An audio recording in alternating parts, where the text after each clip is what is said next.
This is Turtle Rock. This is the worst dungeon in the world. I hate it so much. I hate this dungeon. I hate it. I hate it. I hate it too.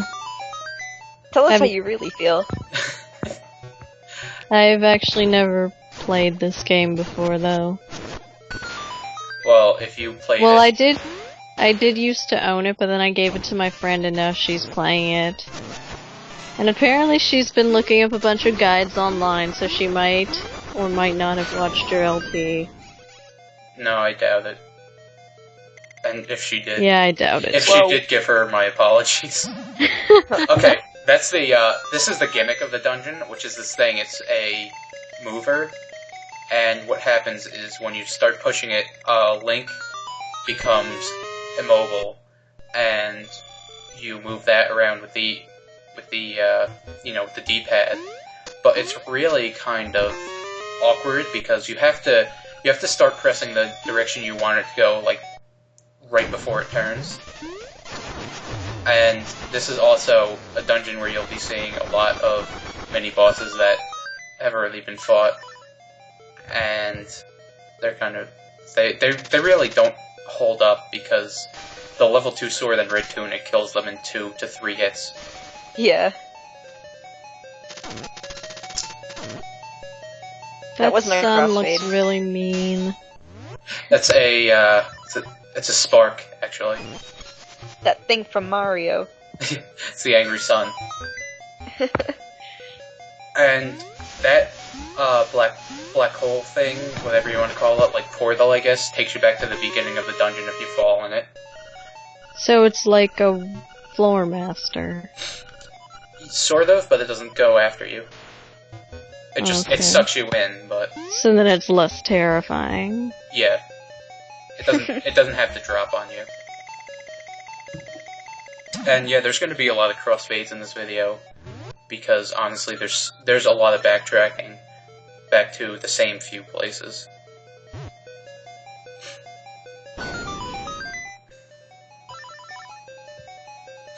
And there's a lot of rooms that there's no need to go into them.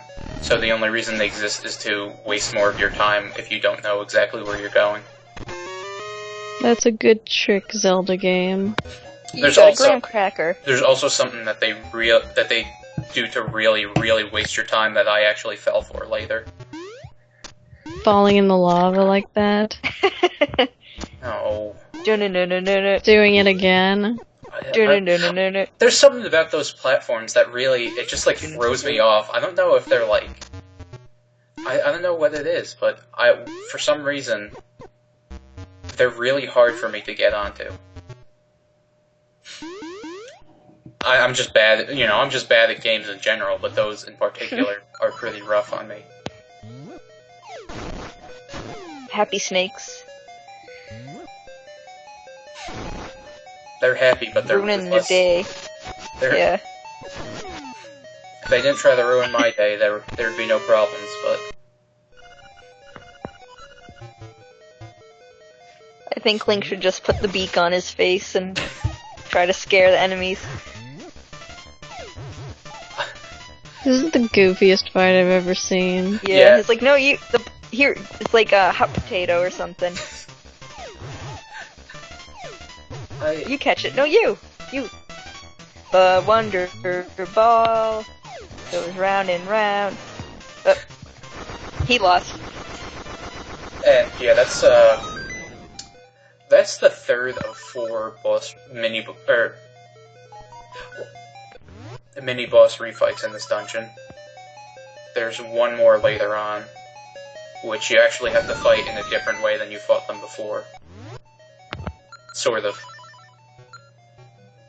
And this switch was a massive waste of my time. But I'll get to that later. Well, why don't you get to it now? You're not saying anything else. Because there's a reason. Like, there's a reason to wait on that until later, because it just makes more sense in that context. And yeah, like, this is it had. This is like. That's basically its puzzles, but all it is just fill in the gaps with the mover. That's it. I like the little noise it makes. The noise of, sounds like a little wind-up toy. As it's trundling along. Yeah, trundling.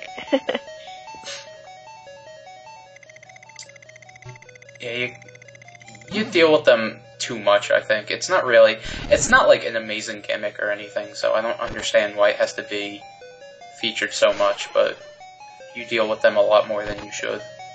What would you say is an amazing Zelda gimmick? You know what's an amazing Zelda gimmick? A dungeon with no gimmicks. A totally straightforward dungeon. Yeah. As long as it's designed interestingly, I don't see what the problem is. My favorite dungeon in any Zelda game was the Temple of Light. You just walk right in. And this is the fourth boss refight, but we're not going to deal with them right now. I hate those things, they creep me out.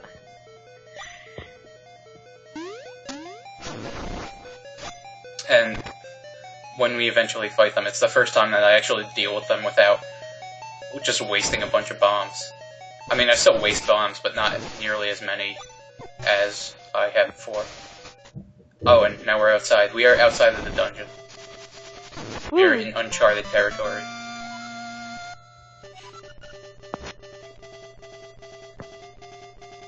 You sent that guy flying. Yeah, and then that rupee just floats in midair above the ocean. Because that's all. I guess that's solid ground. Right, so we have to fight them from this ledge rather than on the ground. You can fight them on the ground, but it does you no good, which you'll see once they're dead. Sounds like they're farting. Sorry, but it does. That's real mature. You should be proud of yourself. I am.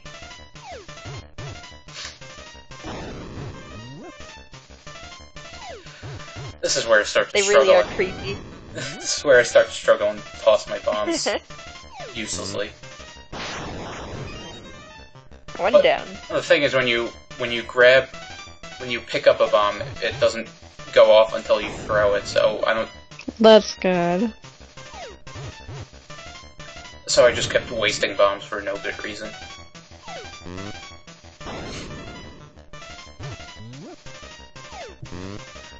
And this chest is why you have to wait until you're on that ledge, because if you kill them on the ground floor, that chest just spawns out of your reach, and then once you go up the stairs out of the dungeon and come back down, they just respawn, so you'd have to do it again. Very sneaky. That's what I call a dick move. Yeah, It's trademarked by me. Don't use it. You'll see the real dick move though later on. I'll show you a dick move. Rude. Extremely. And this here is a puzzle that is not used at any other point in the game, which is shoot the eye with an arrow and get a key. I assume that owl statue tells you that if you talk to it, but I don't care to talk to the owl statues.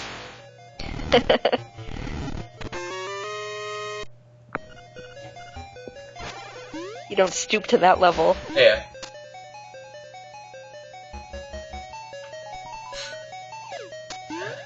That room will come back to.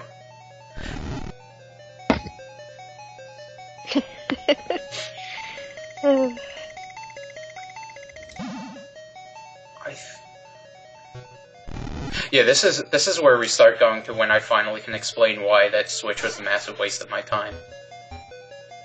It's not really that great of a, it's not that great of a story or anything, but... Also, this dungeon is filled with bombable walls that they really don't give you much indication about. Yeah, I was gonna say that those are pretty tricky. Yeah. Because they don't stand out at all. Like, for the Switch room, there's that bombable wall that doesn't have it. It's not cracked or anything, so there's not really any indication. Like with that one, you can still reasonably figure it out, even without the owl statue, just because there's all those cracked blocks that are bombable in the first place. And I decided to avoid this piece of power because I'm sick of the music.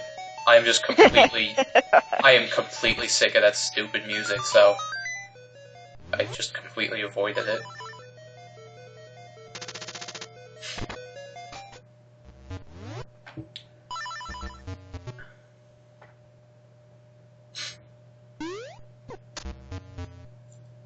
I think that was kind of a neat move, jumping from the ledge onto the wooden block, even if I got hit. Yeah. And that's why that switch was a massive waste of my time. You see, you hit the switch and the orange pegs go down, but then once you leave the dungeon to go outside, the switch resets. Oh, it resets. Yeah. And that switch has the same thing, where there's no indication of where the bombable walls for it are. Oh, so that's like how Metal you Gear find Solid. bombable walls? You tap them with your sword till it sounds different? Yeah. Yeah, it has a noticeably different sound, and that's your only indication. That's interesting. Metal Gear Zelda. And here's the only original mini-boss in the dungeon. It's Plano. He has two moves. He has regular jabs, which do, damage, and then he has the punch that he winds up for, and if it hits you with that, it brings you all the way back to the beginning of the dungeon. Oh shit, that's... Oh, nice. Yeah. Turtle Rock is so he does pretty much hits you all the way back to last Tuesday. Yeah. Turtle Rock is basically a dungeon that's just designed to be a gigantic fuck you to the player. Oh, those are always good dungeons. It's not difficult per se, it's just annoying. There's so many bad design decisions. It could have been like, Oh, and now we have Fire Rod, which makes pretty much everything completely trivial. It has, as far as I know, the same attack power as the level 2 sword, but it's ranged so it fires a lot faster. And it fires a lot faster, so it's just like absurdly powerful. It's also a lot of fun to play around with. And you can set bushes on fire. As well as chickens and dogs. Well, not dogs. Chickens definitely, but not dogs. Yeah, Link's gotta eat. Gotta have some fried chicken. You can, I'm just saying. You don't have to. You can, not that you should. Yeah. I've never done it.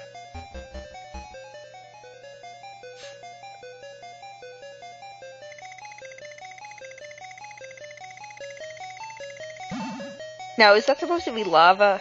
Yes. Oh.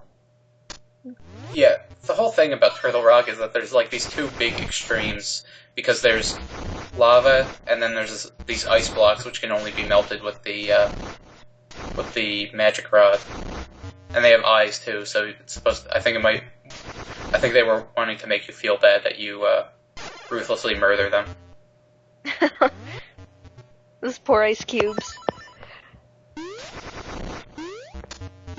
Ice cube genocide. Oh wait, yeah, there's actually another mini boss refight right here. Jesus. What, is it an Octorok? No, it's a cue ball from Angler's Tunnel. I think it was Angler's Tunnel. Yeah, it was. It's really not hard, because before I just chase it around the room with Pegasus boots until you hit it, but then I don't remember how I heard of it, but you can just jump over it and hit it with a spin attack, which kills it a lot faster.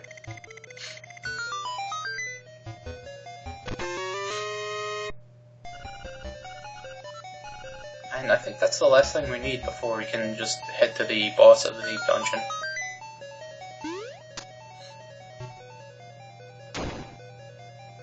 So the video is about 20 minutes, but how long did it take you to do this dungeon? It actually didn't take me that long, because, like, this is the first, because I had one, not test recording, I had one attempted recording that didn't work out. And then I had this one, so it honestly only took me 2 recordings and probably, I don't know, 40 minutes in total. Mm-hmm. Actually, I think the full recording for this is like 25 minutes, so about 45 minutes. Going around in circles. Yeah, for that part. I was not too agile with the fire rod.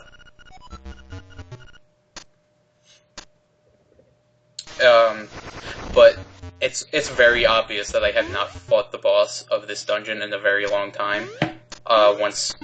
Which you will see in a bit, because this was actually the first time I fought the boss since the last time I beat Link's Awakening, which was probably 10 years ago. Crackle foosh!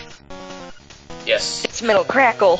Yeah, this boss is really this boss is really weird because like What the hell is that thing? it's a giant sentient fireball. Well, that part, but I mean when his flames are out. Yeah, then it just turns into pretty like weird. a deflated pumpkin. And Floating piece of coal. Yeah, I'm not figuring out how to fight this guy yet. It takes me a little while. And a couple of lava baths. Yep. That's just because I'm incompetent, though. And yeah, this guy hits like a truck. He does like. Yeah, Jesus. He does like like I don't even know, like 3 hearts of damage per hit. And then I realize, I think on the next hit, that when you hit him, you can just hammer away at with the fire rod and do a bunch of damage. And that was pretty much my entire saving grace because I was just about to die. I even used my my life restoring potion, which is kind of like cheating. Whoa. But at the same time, I don't really care that much. The true form is revealed. Yeah, I don't know what that thing is exactly supposed to be, and I don't know what it does because I didn't let it live long enough. That was all my fault.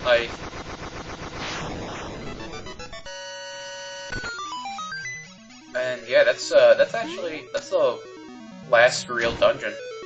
That's the Nice. Thunder Drum.